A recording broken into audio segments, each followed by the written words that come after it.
Hello guys, welcome back to the channel. So in today's tutorial, we're going to continue with our SQL series. So if you're new to the channel, well, welcome to the channel. This channel is called Code with Prince. So in this, we are beginning a series on learning about MySQL for data analysts, for the data scientists, software engineer. Anyone who wants to learn SQL, we have been working on a couple of tutorials for this, and this is video number 29, I believe, on the series. So in this tutorial, we're going to learn how to design ERDs in MySQL Workbench and use these ERDs to create an actual physical database.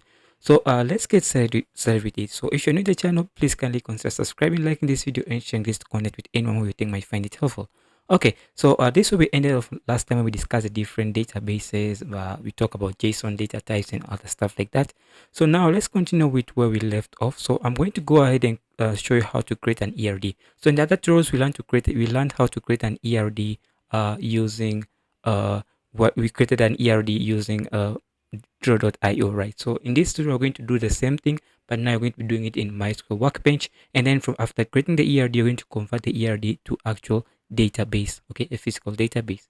And then we'll learn how to insert data into that database. Okay, so let's get this started. So just go and go ahead, click on File, and then click on New Model.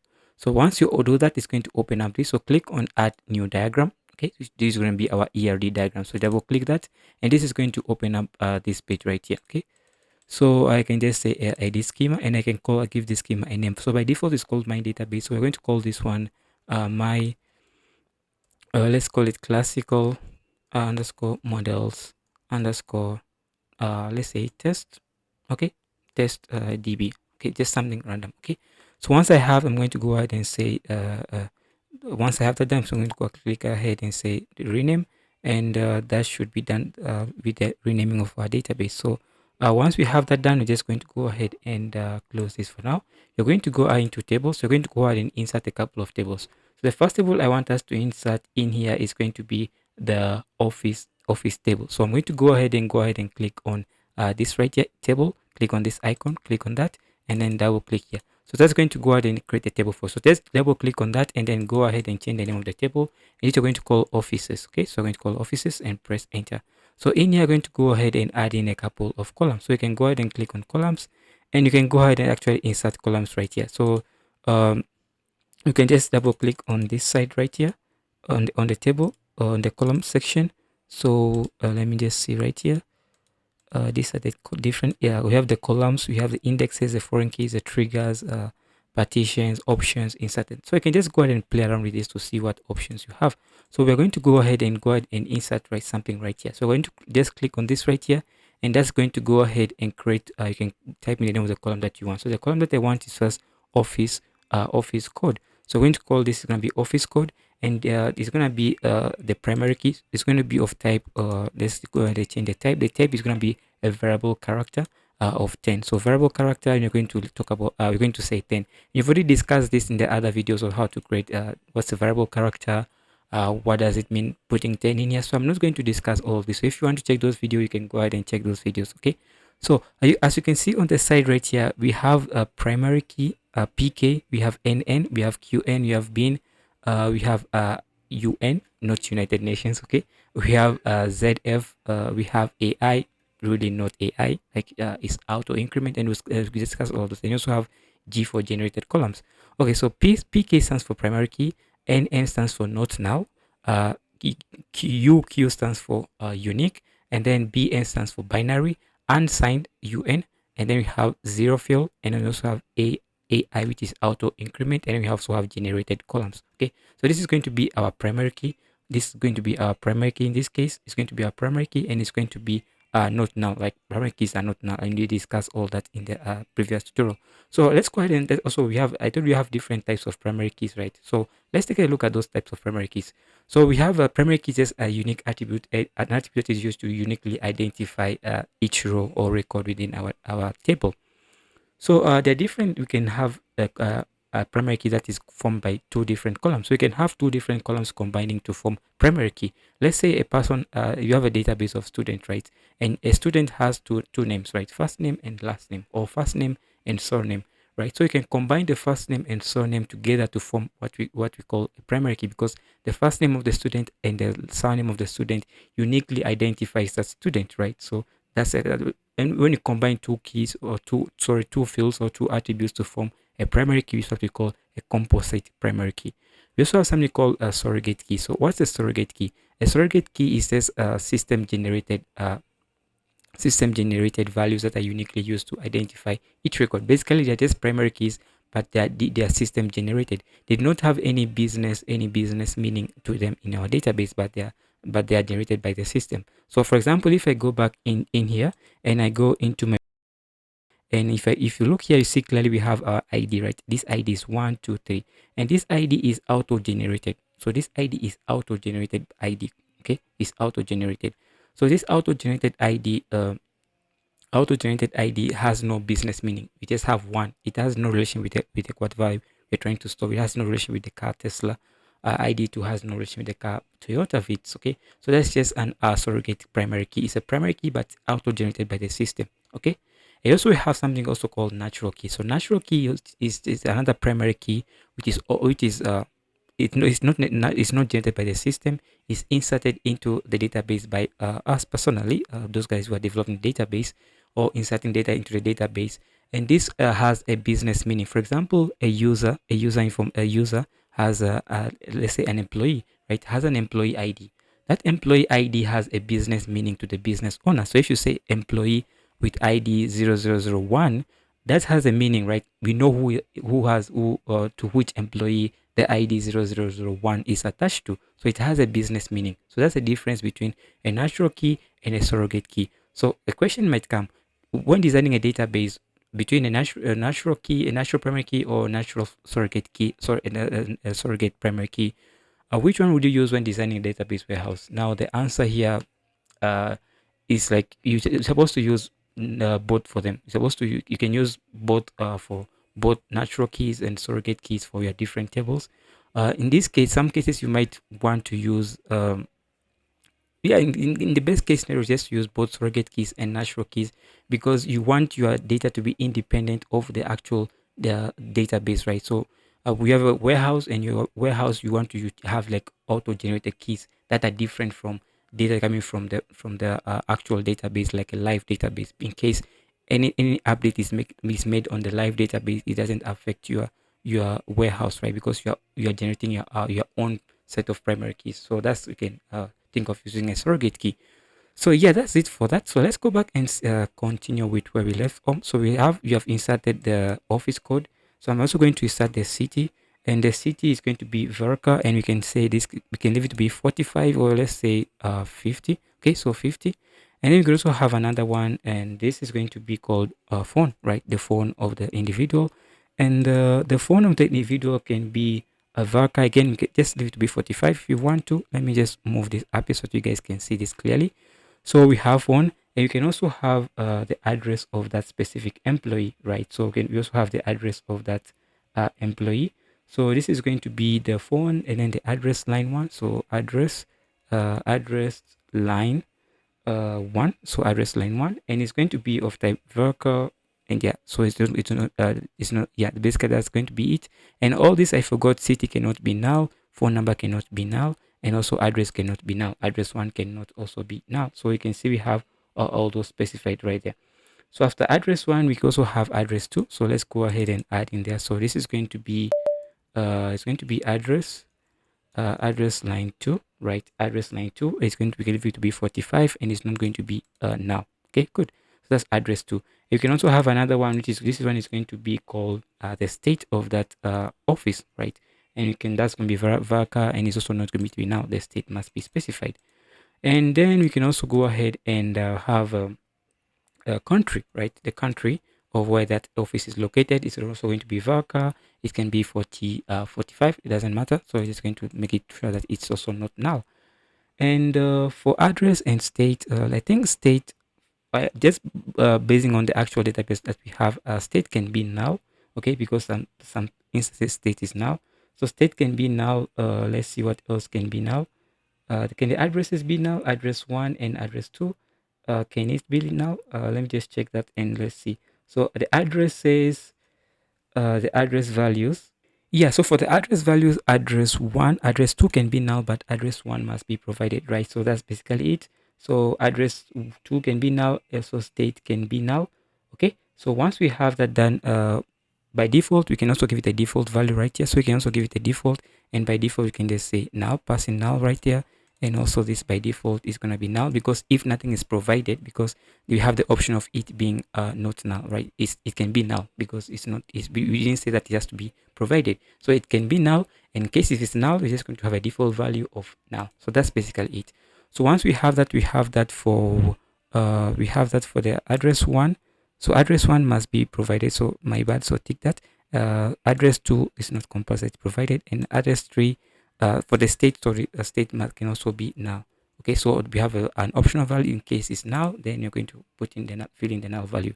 Then you have the country. The country must not be null. The country must be provided. Okay, so once I have that, I'm gonna press enter again, and then pass in the postal code. And the postal code, we can just leave it to be 40. Postal code, it says we can just change to be 15 or 20. So let's just use 20. So 20 characters. Okay, and it must not be now. So it must not be now. So it must be provided. And then finally we have the territory. So we have territory. So I'm going to go down here and just type in the territory. So territory, and it can be varchar, and it can just be let's say 15, right? So 15, so good. And it must also not be now. So we have that right there. So good. So that's all we need. So we have the phone, the office code, sorry, my bad, the office code. Okay, and it is a primary key, and it is not null. Okay, and then we have city. City is varchar, and it is not null. And then we have phone. Phone, it is varchar 35. You can customize that according to your country, which country you are, like also the maximum number that the phone number can have if you want to. And then you can see that it is not null. Then we have address one, which is of varchar, and address one, it's also not null. And then we have address two. So what's address two? So address two, it's varchar, okay, 45 characters, and it can be null. So if in case it is null, you're going to fill in null as a default value. And then we move on to state. State again is also can be null. Again, if it's null, we're going to fill in with null value. Then we have country, which cannot be null. We have postal code. So postal code is not null. And then we also have territory, which is also not null. So once we have that done, we are good to go. So make sure that you have everything checked properly and all the spellings are correct. Okay. So once we have that done, we are good to go. We have that first table created. Okay. So now let's go ahead and add in another table, and let's create another table as well. So I'm going to add another table right here. And the table I'm going to add in next is going to be, let's see what table we can add in next. So the table we can add in next is going to be, so the table we're going to be adding in next is going to be the employees table. So I'm going to double click on employees table, and you're going to go ahead and begin to fill in. So the first we're going to have is going to be called the customer. So customer number. So this is going to be the primary key, right? So customer number is going to be a primary key. It's going to be of type. So good, and it's going to be like all primary, it must gonna be a primary key, and all primary keys must not be null, right? So that's basically it. So once we have that we are good to go. So this is customer number, and make sure that you have the spelling right. The data type is going to be of type integer, and it is not a null. Okay, so good. So once we have that done, let's go ahead and add in the next column. The next column is going to be the customer name. So customer name, and customer name is going to be varchar, and it's also not going to be null. So we need each customer needs to have a name, right? And then finally, we're going to have a contact. This is not actually not the final column, but contact. So contact's last name. Okay, so contact last name, and contact for contact last name is also going to be varchar, and it also must not be null. So make sure you have not null selected. So we have that, we are good to go. So once we have the contact last name, you're going to have contact first name, and contact first name is also going to be a varchar of 45. Okay, so contact first name and contact last name, they're all varchar of 45, and they must all be provided, right? So it must not be null. So let me just move this up here again so that you guys can see this clearly. So also, I also have that, and I'm also going to provide in each customer is going to have a phone, and the phone is going to be 45, and it's not also going to be not null, right? So good. The phone number of the customer must be provided. And then again, we move on to the addresses. So each customer has addresses, right? So address one and address two. So address one, right? And address one, it must be not null, okay? And then we have address two. So address two can be null. So address line two. Okay, here I think I made a mistake, right? This is address. Sorry, let me get that spelling right. So I think this is address, and we also must make the change same um, corrections in the other table that we just created, because I think I made the error in both tables. So address line 2, and address line 2 is vertical, and it also must address line 2 can be now. So if it's now, you're just going to go ahead and provide in now. In case it's not provided, you're going to go ahead and say it's going to be now. Good. So once we have that, you're going to move on to the city. So we're going to say the city right here. So city, and the cities need to be vertical, and you're going to leave it to be 45, and it must not be now, right? The city must be provided. Okay. And then once we have that, you move on to the state, and you're going to say state right here, and state is going to be vertical. So I'm just going to go ahead and specify that it is a vertical, and it's going to be of size 45. So I'm going to move it to be 45. Okay. So if it's null, the state can be null, and if it's null, in that case, you're going to replace. We're going to have a default value of null. Okay. So this is going to be actually, it's going to be state. Okay, good. So once I have that done, you're good to go. So once we have state in place, now you're going to go ahead and specify the postal code of that specific customer. So this is going to be the postal code of that customer. It's going to be a vertical of 45, or let's say 20, because I used 20 in the last table. So I'm going to say 20 just to have that consistency. So the postal code of that customer can be null, and in case it's null, you're just going to replace it with the null value as the default value, right? Okay, so we have postal code. Now we move on to the country of that specific customer. So country, and the country we can leave it to be VACA 45. Okay, okay. I think 45 is enough for countries. And in case the country of the customer must be provided, so it cannot be now. So make sure you tick that. So once we have that, we're going to move on to uh, the okay, that's basically, I think those are the things that we need for now. We also have credit limit, and credit limit is going to be right here. So credit limit of that specific customer. So we're also going to add in the credit limit. So I'm going to say credit limit. So credit limit. Okay, so limit.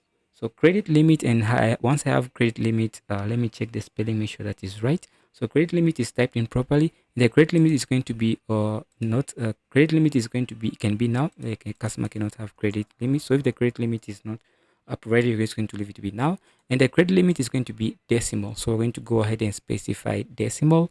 So decimal, let me try to find decimal. Okay, decimal right here. You're going to provide, it's going to be 10 characters, of which 2 are going to be decimal, floating the decimal parts. Okay, and we discuss this when we're talking about the different data types, so I expect you to have a bit of understanding of this. Okay, so these are the only columns that we need. So these are the only columns that we need. So we have customer number, so make sure the spelling is right. Customer number, we have customer name, we have contact last name, contact first name, we have phone, the address 1, address 2, city, we have state, we have a postal code, we have the country, and finally we have the credit limit of that specific customer.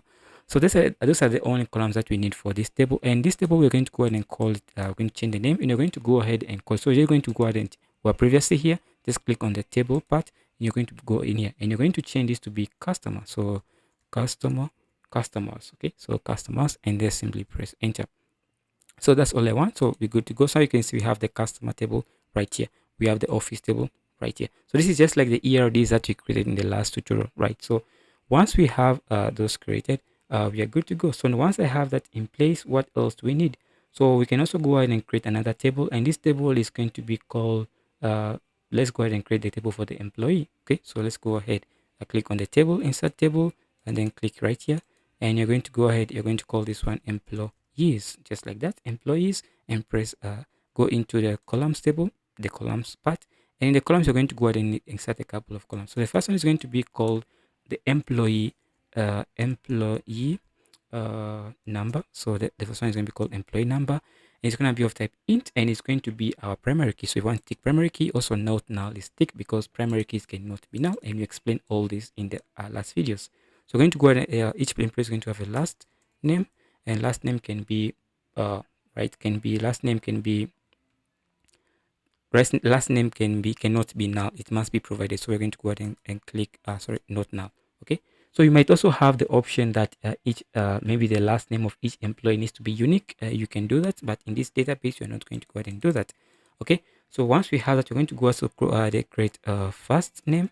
So first name, and the first name is going to be Virgo, and you're going to say that the first name needs to be present, right? You must have a first name. Your name is compulsory. So extension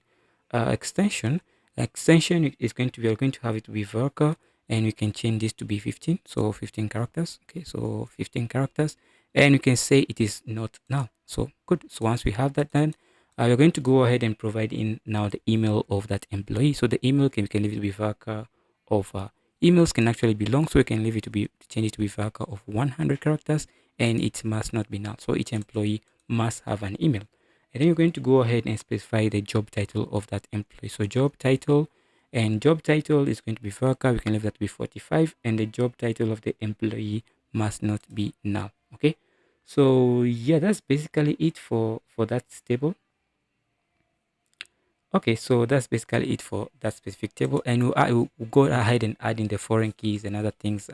As we saw in the last tutorial, which we created the ERD on draw.io, there are some columns that we didn't specify in here. Don't worry about those columns. Those columns are foreign keys. We're going to go ahead and pass in those foreign keys. So don't worry about them. We'll just go ahead and add them. Also, we have also these reports too. So the employee reports to, like who the employee reports to, and this is going to be another key, right? So I think you can basically say, let's say it's going to be of type int, and the null can be, in case it's not provided, the default value is going to be null.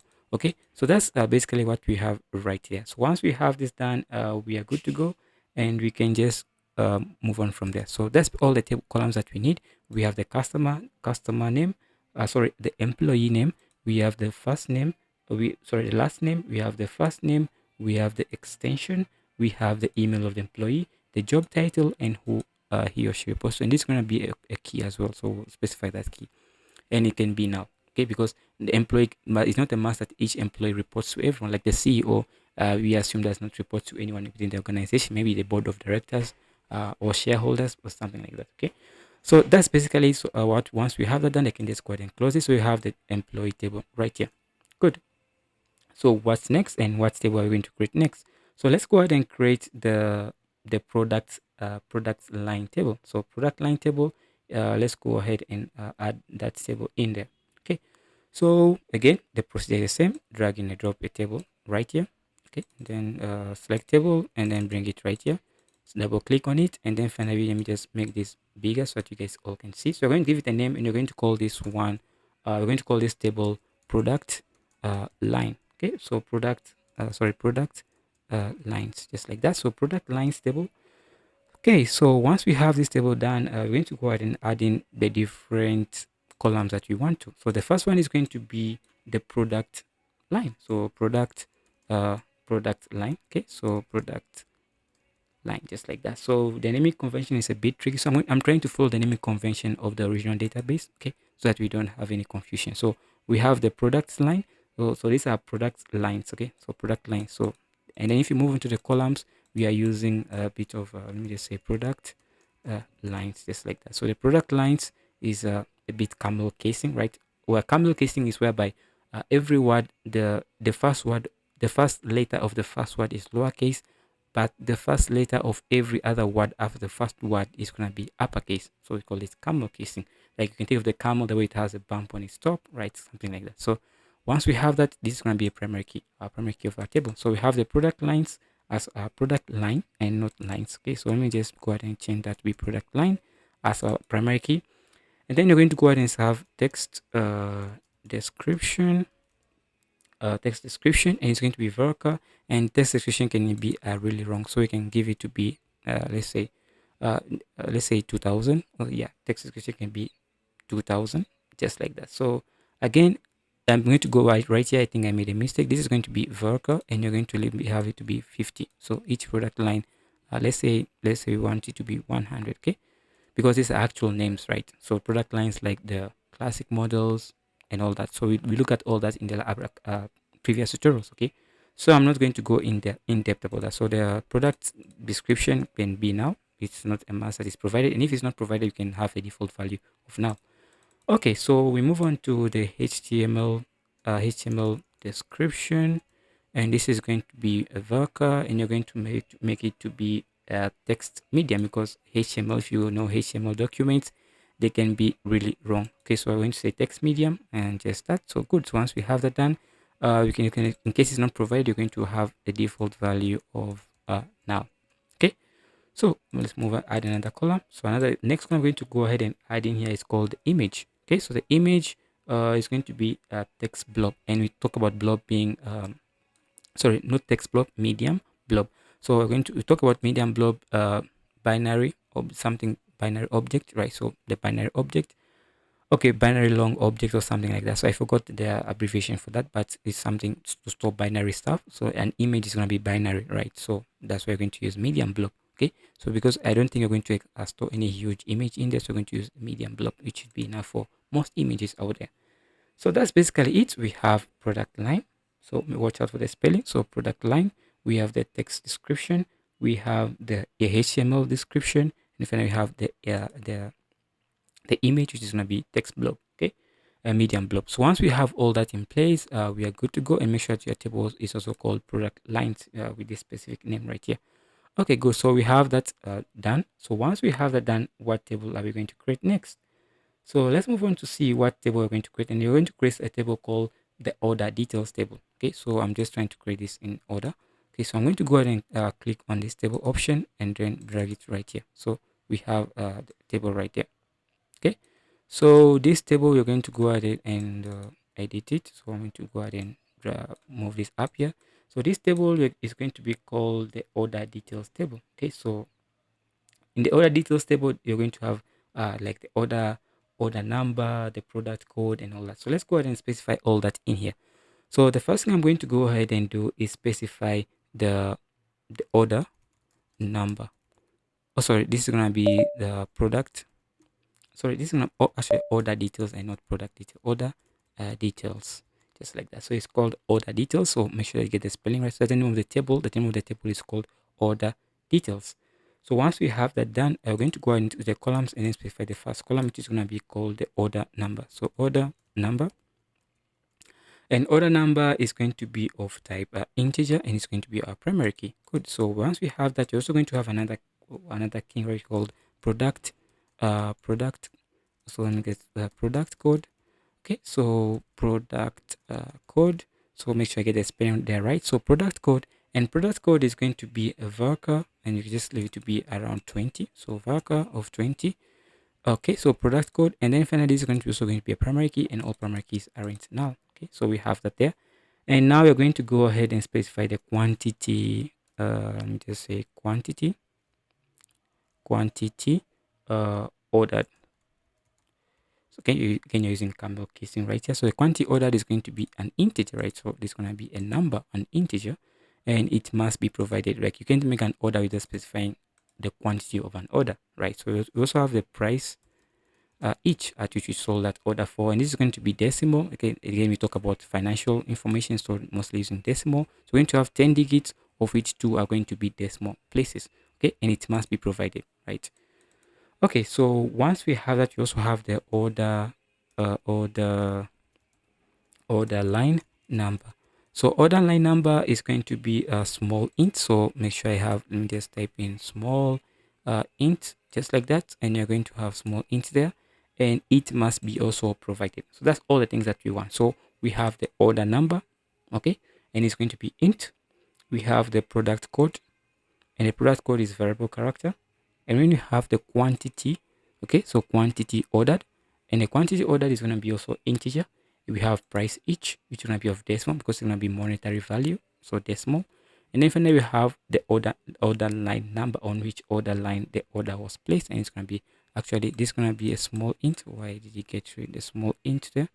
Yeah, so that's going to be a small int, small int. Okay, so good. Seems to be changing this. So small. Okay, let me just go ahead and use the other way because this seems to be giving me an issue. So we're going to say small int. Let's find where you can see small int, small int, small int, which is right here. Good. Keeps changing that to, I don't know why. Small int there. Okay. this seems to be giving me an issue with the data type. It just keep changing after I type it in. Okay, let me just disconnect this for now and then type in small int. Okay, this is a bit strange. So order number, that's the column name, and then the data type is going to be small int right here, and you're going to say it is required. It keeps changing back to something as well, small integer, small int. Okay, that's a strange behavior. Okay, so this is really, let me just change this to be int. I don't know why it's refusing small integer. Okay, that's a bit strange. I don't know why, but if I find out the solution to why that is happening, I'll communicate that to you. I'll communicate that to you. But for now, we can just go ahead and use int anyway. Okay, so we're going to use int anyway here, and you're going to see the decimal is going to be this, and then int, and then okay. So we have everything done, and make sure that this is also not now. Okay, it must not be now. Okay, good. So once we have that done, let's move on to the next table and make sure you have the table name, which is order details, right? Order details.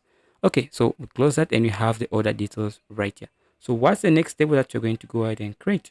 Okay, so the next table we're going to go ahead and create here is going to be the payments table. So I'm going to go ahead and get just the same routine, and this table is going to just drag this up here, and this is going to be called the payment. So let me just go ahead and say payments right here, and just go ahead and add in the columns that we need. So the first column we need is going to be called the customer number, the customer who made that specific payment, right? We're also going to have the check number and all that information. So let's go ahead and actually add in the customer number. So and say uh, customer number. So customer number right here, and it's going to be of type, and it's going to be primary key, right? And then you're going to go ahead and add specify the check number. So the check number that was used to make the payment. So check number, and check number is also going to be a varchar, and you can leave it to be 45, and also going to be our primary key. Okay, so we have two primary keys in there, and we talk about two primary keys being a composite key, right? We talk about composite key, which is a combination of two columns making a primary key. It's called a composite key. So these two right here make a primary key. So it's a composite primary key, right? We also talk about the so let's go ahead and add in the payment date, and the payment date is going to be date type. So date type right here, and it must be provided. The date the payment was made must be provided, and then finally we have the amount that was paid, right? If you make a payment, then your amount should be provided, so it shouldn't be now. So, and the payment is going to be, again, this is a financial value, so we're going to use decimal, and we talk about why we use decimal for financial values in the part where we talk about data types. So I'm not going to go into depth about why I use this. So we have int, character, varchar, we have the date, and we have the decimal, the decimal for the amount part. So that's basically the customer number, the check number, the payment date, and then finally the amount. So we have that table done, and we are good to go. So I can go ahead and close this, and let's move on to the next table that we're going to go ahead and create. So the next table we're going to go ahead and create, we can create we have two more tables, the orders table. So let's go ahead and create the orders table. So I'm going to go ahead and click right here, and then click right here. So move this right here. So they're going to go ahead and create the orders table. So the orders table is going to have a couple of information. So the first thing that we need to do is give the table a name, and the name is going to be called orders, right? So orders right here. And once we have that, we're going to go ahead and add in the different columns. So we're going to have the order number right here, order number, and the order number is going to be our primary key. Okay, and then you're going to have the order date. So order date, and the order date is going to be of date type, right? So date, and you're going to have date type right there, and it must be provided. And then you're going to go ahead and have the required date. So required date, which this need to be delivered. So I'm going to say it's going to be a date again. So date, and it must also be provided. And then you have the shipped date, and the ship date is going to be date again. So date, and it's going to be must be provided, right? Okay, so the ship date, okay, the ship date can be now. Okay, so ship date can be now, and if in case if it's now, they're going to have a default value of now. Okay, Okay, so once we have that, you're going to go ahead and specify the status, like the order status, status. So the status is going to be a varchar, and you can leave it to be 20 characters. So change that to be 20, and then the status must be provided, whether it was shipped, not shipped, or whatever. It must be provided, so it must not be now. And then finally, you're going to go ahead and start the comment. So comment. So the comments is gonna be a text because you're gonna be holding a large amount of text. So you can say text type, text. Okay, so text and then press enter. So text. Let me just move my cursor there. So text, and once you have text, okay. So the comment, the comment is not the mass that the comment is provided. So we can leave the comment. Okay, I think I made an error. Okay, so we have the status and then we have the comments. Okay, comments, and it's going to be of type text. Let me just get that right. So text, find the text. Okay, text, the text type. Just scroll here, you're going to have basically text. Mm, yeah, text, and this right here we don't actually need it, so I can just go ahead and delete selected. So we have those right there. So we have the comment, yeah, the comment, which is going to be of type text, and it's the comment must be, can, it's not a mass that each order has a comment, right? So the comment can be null, and if it's null, you're going to have a default value, just placing null for default.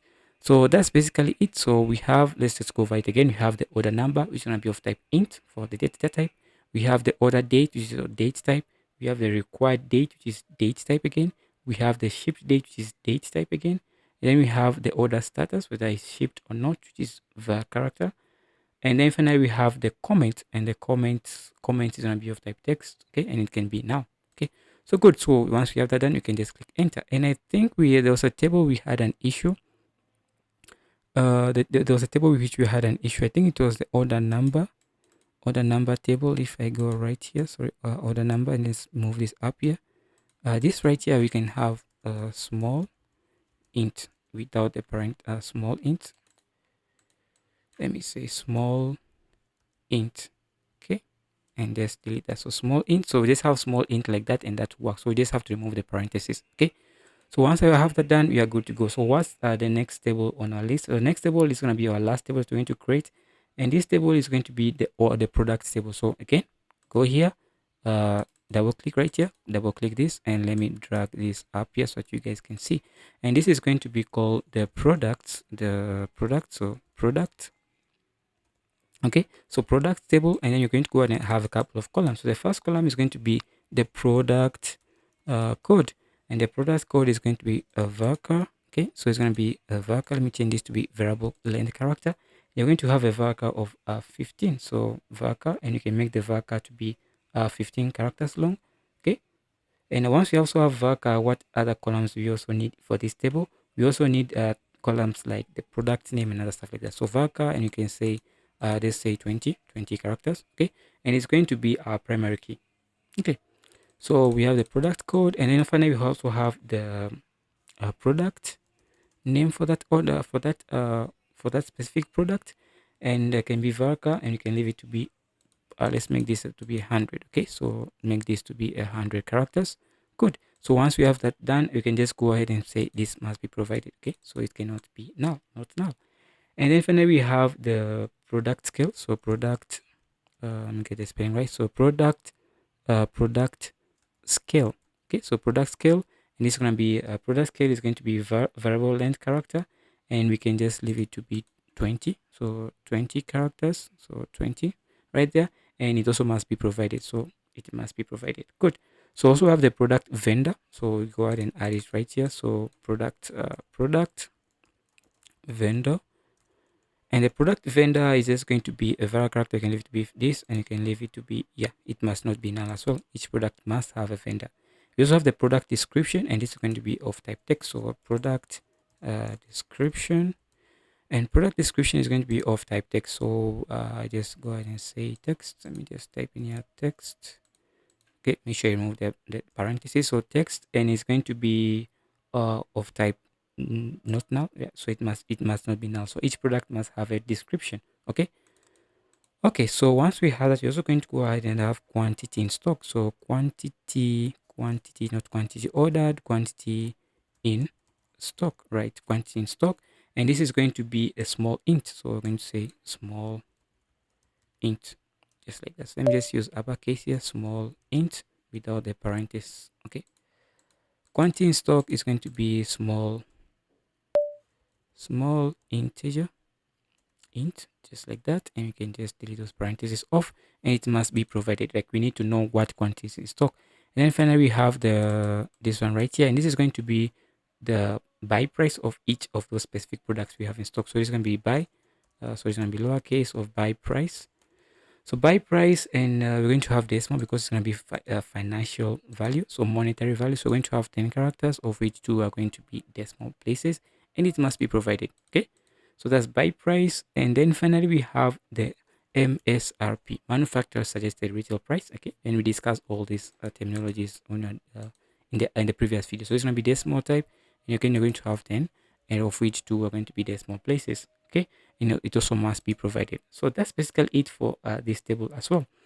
So this is our last table. Once we have this done, we are good to go. So close up this, and you should see that table right here. We have the products table. So good. So you can see all those tables are right here.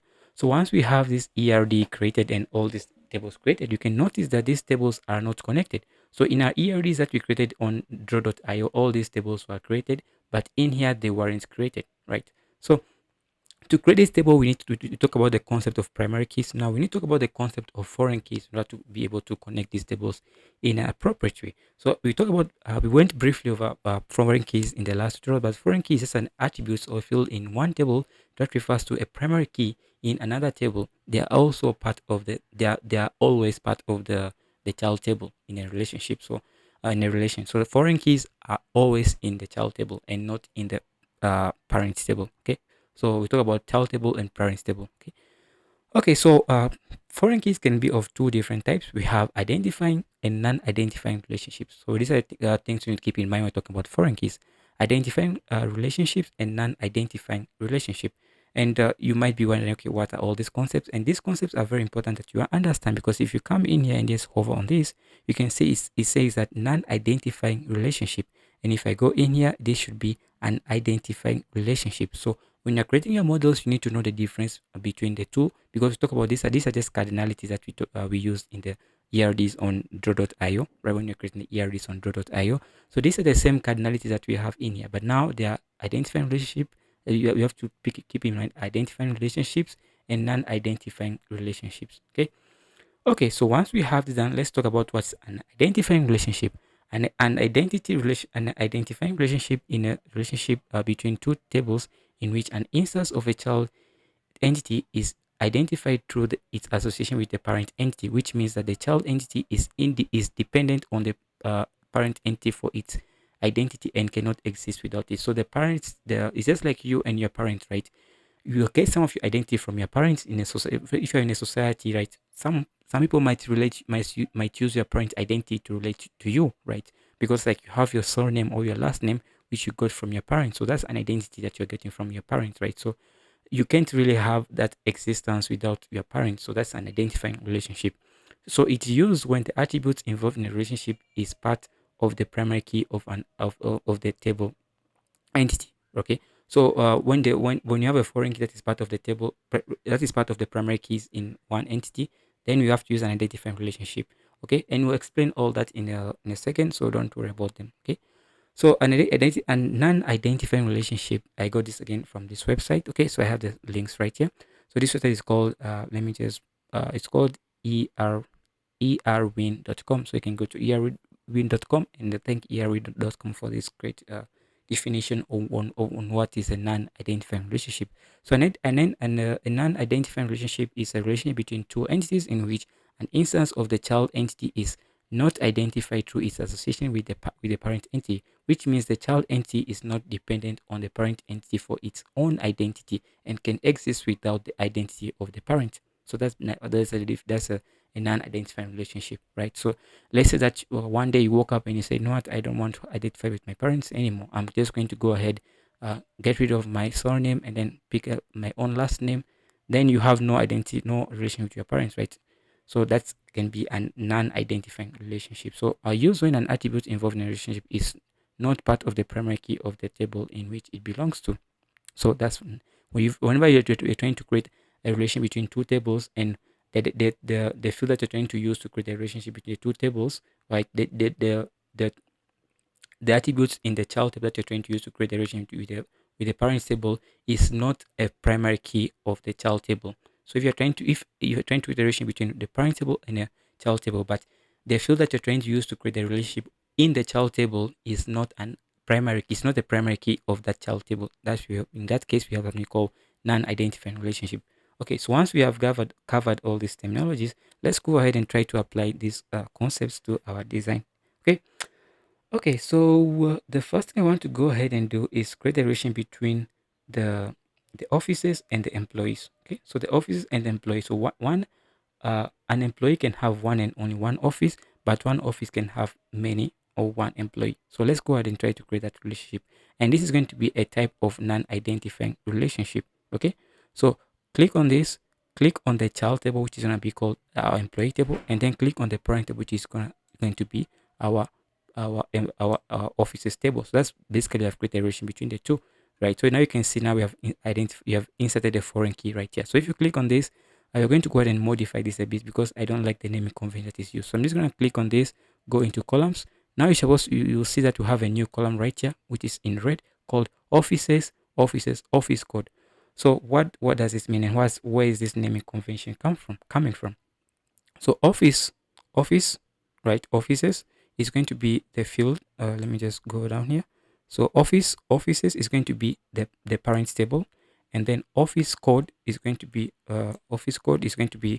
something that is used to create the relation, which is going to be the primary key of the parents table. So you can see office is the name of the table, the parents table, and then office code is the primary key of that parents table. So we want to change this convention. I just want to call it office code. So I'm just going to go ahead and delete the name, the parents table name right here. So it's going to be office code, and then press enter. So good. So once we have that there, we have office code, and which is now mapping to the office code in the offices table, right? So good. So you can go ahead and click on foreign keys, and you can see the foreign key right here. So the foreign key has a name. Now it's mapping to the offices table. Which column is it mapping to? It's mapping to the office code of the parent of the child table to the office code of the reference table, which is gonna be the parents table. The reference column in this case is gonna be office code, which is gonna be the primary key of the office table. Okay, so once we have that done, we are good to go. So let me just close this off. So once we have that, let's go ahead and create another relationship. And this relationship is going to be between, let's see, I can have another relationship right here. The relation between let's see, this is going to be the office, the customer table, and the employee. This can also have a relationship right between them. So the office table, the office, basically the office right here. So this is going to be, let me just go ahead and click on this, right? A non-identified relationship. So click on this, and click on this. So we have that relationship established. So what does that relation mean? So you can see one employee, right? An employee can have one or many, can deal with one or many customers, but one customer can be dealing with only one and only one employee, right? So now this is a non-identifying relation because the customer does not take its identity from the employee. The customer exists on his own, right? It has no relation with the employee, so that's a non-identifying relationship. Again, the office does not take it. The employee does not take his or her identity from the office they work for, kind of thing. Like an employee can exist without necessarily having to work in an office, right? So good. So once we have that established, okay, let's go ahead and establish. I just want to go ahead and create all uh, the non, the non-identified relationships first. So I was going to have another non-identified relationship between the customer and the orders table. Okay. So click on this. Sorry, I'm going to click this right here. Click on this, and then click on this right here.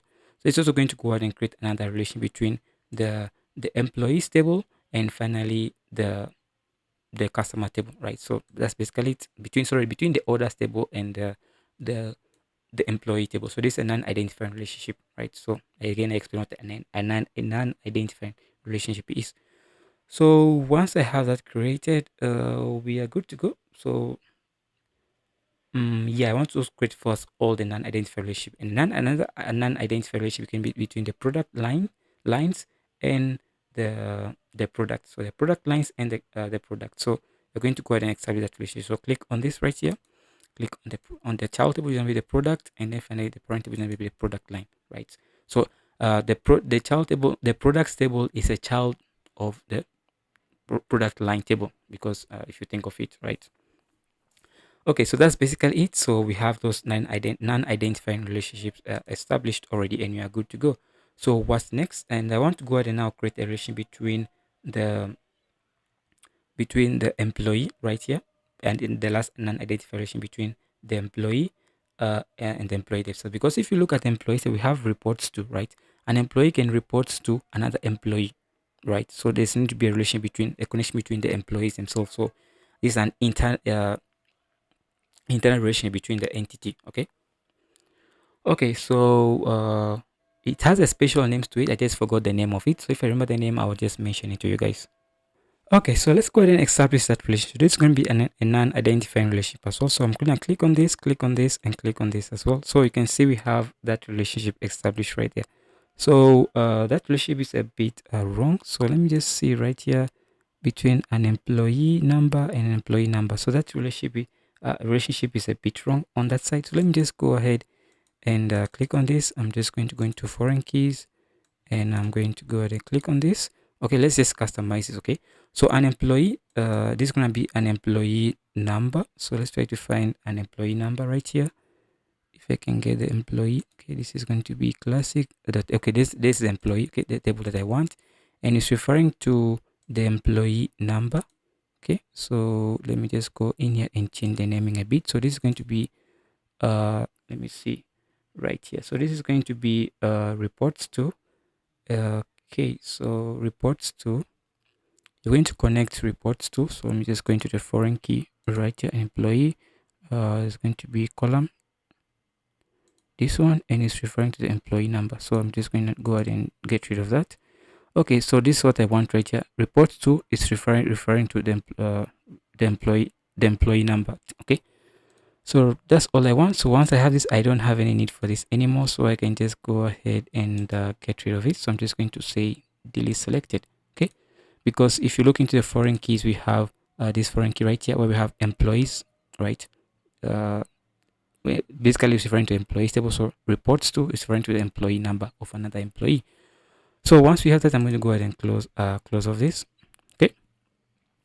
Okay, so once we have that done, I'm going to go ahead and establish another relation. And this is going to be an identifying relation between the payment and the customer, right? So a payment cannot exist without a customer, right? So let's go ahead and select this right here, right? And an identifying relationship. So select this right here, and then select this right here. Okay, so I need to make an error right here. So okay, let me just go ahead and see if I have any foreign keys. Okay, I don't have any foreign keys. Good. So I thought I made an error right there, but everything is fine. So I'm just going to go ahead, select this table right here, select a non-identifying relationship, and then click on this, and then finally click on this right here. Good. So that's the relation I want to establish between the payment and the employee. Okay. So once I have that done, we are good to go. So now I also want to establish another identifier relationship between the products and the order details. So okay. So like an order cannot exist without a product being there, right? So that's one you can think of it. So just go ahead and click on identifying relationship, click on this, and then click on that. So that's going to go ahead and create that relation for us between the the order details and then the products table. So once we have that relationship, we are good to go. Another relation I want to create is the relation between this is going to be between the orders and the order details. This is also going to be an identifier relationship, because an order details cannot exist without an order first existing, right? So click on this, click on this right here, and then click on this right here. So that's going to go ahead and establish for us that identifying relationship. So good. So this one I can just move it up here because it's not really it's not really attached to anything. So I can just move it right here. Okay.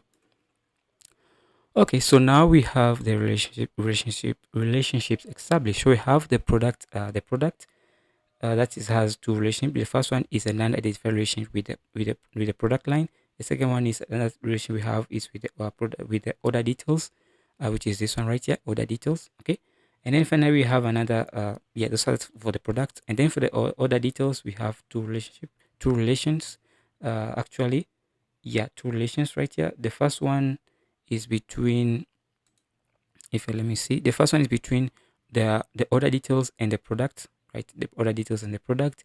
The other one is between the orders and the order details, right? So the orders and the order details also have their own relationship. Okay, so this is a bit confusing. So let me just I just trying to go very slowly so that I can explain things much clearly and we don't miss any of the relationship we want to have established. So that's basically what we need. So again, let's move on to the customer table, and the customer table has three different relations. The first one is with the payment table, and this is an identifying relationship, right? So between the customer and finally the payments. Okay, and then you have another relation which is going to be a non-identified relation between the employees and the different customers. Okay, then you have another relation between itself, right, whereby the reports to relates to that table right there. So once we have that done, let me see. So this is many to many relationship. Place relationship existing columns.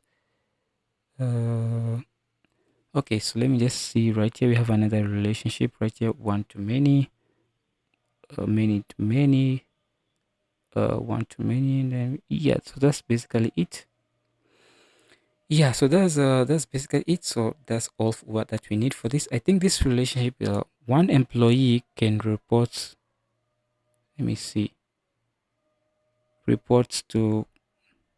I think we need to make this to be zero because it can be now. So we need to say either zero or many, right? So zero or many. So we need to change this a bit. So this relationship is wrong. So let's go ahead and try to change this a bit, because an employee like a CEO doesn't report to anyone in particular. So yeah, an employee doesn't report to anyone in particular. So just going to go ahead and try to change the type of that relationship to a different one. Yeah, so I just did a quick Google search and see how we can create that relationship. Just double click on it. So double click and just say edit relation. So once we have that done, it brings us this table right here. So what do we do after this? So let's see.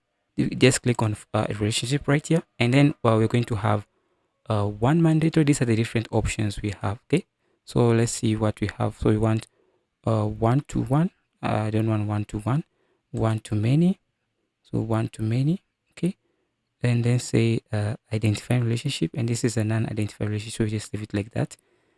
And then mandatory, and you're going to leave out the mandatory part. Okay, so that's basically it.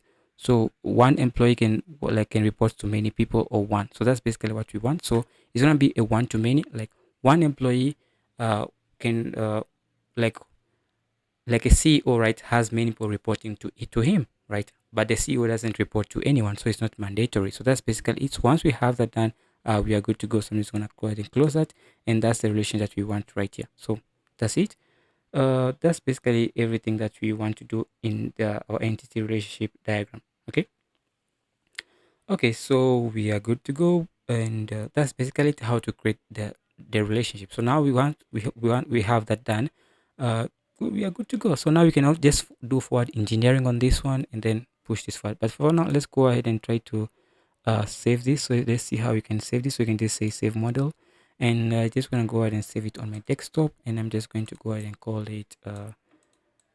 Let's see. Let me just delete that, and I'm going to call it classic underscore models underscore test underscore ERD, just like that, and press enter. So we have that saved right there. So if I go back in here, you should now see that stable right there. So I'm just going to go ahead and make sure that this is saved. So save model to current file. So save that, and then I go ahead and simply close this up. So now if I go in here, you can just go ahead and see this model right here. So you can see the model right here. You can see we have everything we need right there. So that's basically it.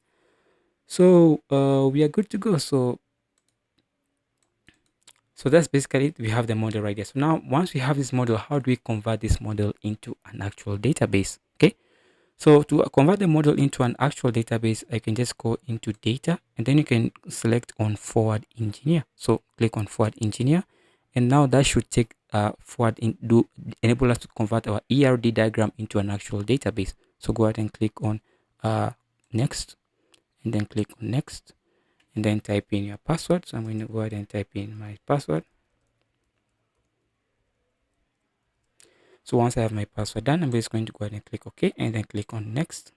So you can see this is the code that is going to be used to join the database. So we don't have to write all that code ourselves because we just have the ERD do that for us. Once you have that, you just click on next, and yeah, so once you have clicked on next, that should be done. So just click on refresh right here, and that now you should be able to see the database right here. So you can see we have classic models test and a DB, and this is the same name of this database that we have right here, right, which is created from this ERD. So once you have that, you can just go ahead and click drop down. I click on tables and then click on this to show the table. So you can see right now we have our database created, but we currently have no data inside of it, right? So one thing I noticed right here, we have this employee number. You can just delete that for now if you want to.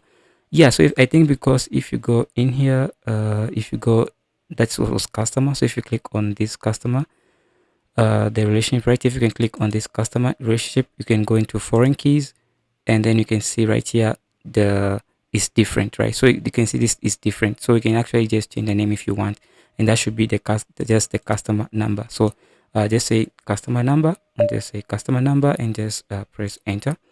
Okay, and just close this. So now it should be just customer number. Let's just see foreign keys. Let's bring this right here. So customer number, if I go into my columns, I should just be able to see customer number. Okay, go customer number, and then just hit save on this one. Yeah, so now that should be updated. So now you see customer number, and you can also do the same here for all of this. So you can just click on this as well, and then go in to foreign keys, to columns, just update this and just be customer number. So I told you about the naming convention of the primary table, and how the parent table is used first, and then underscore, and then the column, okay, that you're referring to. Okay, so once I have that done, just close this. So that should be now customer number. So just go ahead and do this for all the other tables. So okay, so I'm just going into columns, order number. Let me see, order number right there. So if I go to foreign keys, it should be order number. So go ahead and product code. It's been changed to product code. Let me see, order number. Let me see. So we have the relation right here between this and this. Okay, so this and this table right here. So that we change the one for the product code. So product code right here. I'm just gonna change this to be product code right there. Then press enter. Even here, I'm gonna do the same. So order number, and then press enter. So once you can see we have this these things being duplicated, right? So I don't need this column. So just go ahead and I'll just delete them. So delete. And also here just delete them as well, so we have just this information that we need. So good, so we have every information we have right there. So that's it. Okay, so we are good to go. So also here I want to do the same thing again. Go into foreign columns, and then see this one right here. I need to change that to just be product code, so product line. Okay, so yes, so change that to be product line. Okay, so once we have that, I can just close off this as well. So product line, and then yeah, product line right there. And then also here I want customer number, it's fine. And then here products line, that's also fine. And then here that's also fine. Okay, so I think we now have it. Okay, we have right one more last part here, and this is going to be in the columns, and this is going to be customer number. So change that to be customer number. And we can see we already have a customer number being already referred to here. So I can just go ahead and delete the old one. So I can just say please selected. Yeah, and that should be done. So yeah, that's basically it. So if you go into the payments table, we should have just the following. So we have customer number, and then this one right here. So this one right here. So good. So I think we made an error right here, the customer number. Okay, so yeah, that's basically it. So once I have it, I can close off this. Okay, so you can see the customer number is a foreign key. Okay, so let me just go ahead and do one rough check before we close off this. So we have the employees table, right? Okay, so we have this table right here. I think we have an error in this table as well, because the relation between this table should be controlled not by employee number but sales rep employee number. So let's go ahead and change that. Okay, so this is going to be column, go in here, and then simply we make a change right here. So this is going to be not employee number, but let's go ahead and change it. It's going to be sales rep employee number. So it's going to be called sales rep employee number, and press enter on that. So yeah. Okay, so we have sales rep employee number dealing with that relation. And then let's also go ahead and check the relation between the employee and then sorry, the customer and the order. So the customer and the order, that's customer. So if I go customer and orders, okay, so let me just scroll down here. So it's being controlled by the customer number, right? Customer number. Good. So we can see that information is being done perfectly. So let's also check the relation between the product and the order details. The products and the order details table. So the products and the order details table, which is a identifying relationship, and it's being controlled by the following. So it's being controlled by the product code, right, in the order details, and then finally the product code from the products table. Okay, so let's also check the other relation between the orders table, and that relation is between the order number. So this is going to be controlled by the order number and then the order number from the other end. Good. So now let's go ahead and check the product, and finally the product and the product line. So that's controlled by product line and product line, right? So product line by product line. So that's controlled by product line. So we have that done. Good. Okay, so let's see employee and offices. Okay, the relation between the employee and offices. So the relation between the employee and offices is controlled by the office, right? The office code, and then the office code, which is a foreign key right here, and it's a primary key right there. Okay, so once you are good to go, I'm just gonna hit save on that one, and then finally we're going to go ahead and do go back into my in here. I can just go ahead and delete this schema. So I'm going to say drop schema, and just say drop now. Okay, so if I refresh now, you should not see it here. Okay, so once we have that done, let me just go ahead and go back in here, and just go ahead and click database, and then do again forward engineer. Okay, so next, and I'm going to type in my password. Okay,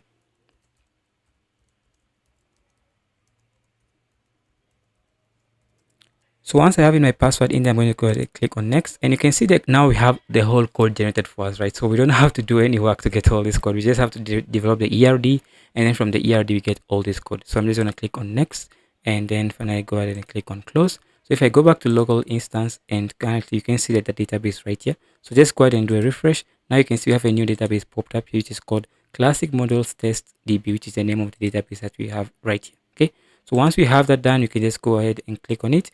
Go into tables. Now you can see the different tables. So let's go ahead and view this table. Now you can see this table is completely empty because we don't have any information inside of it right now.